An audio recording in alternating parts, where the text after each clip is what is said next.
What gets in the way of hearing the gospel in preaching?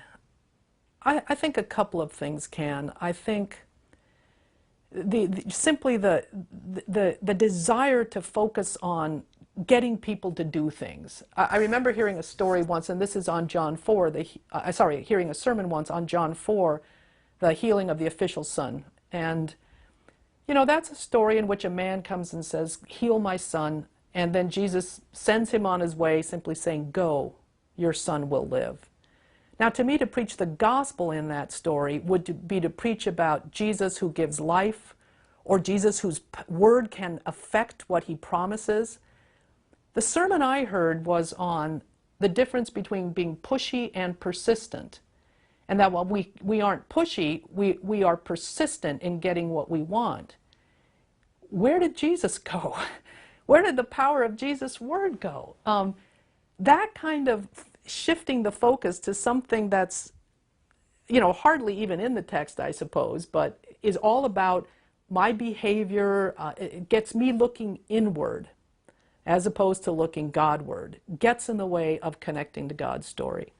I think there's some simple things that get in the way, an overabundance of anecdotes, you know, especially when you, about halfway through the sermon, you realize this is really a sermon about that anecdote, not about the biblical text. And I sometimes think if you didn't need this text to preach that sermon, you're not being faithful. In other words, something about this text had to produce this particular sermon. It's not a sermon looking for a text. It's a text pushing towards a proclamation. And so when you sense this text was irrelevant, unnecessary, dispensable, all you needed was some sort of vague theological truth, you could have got this sermon.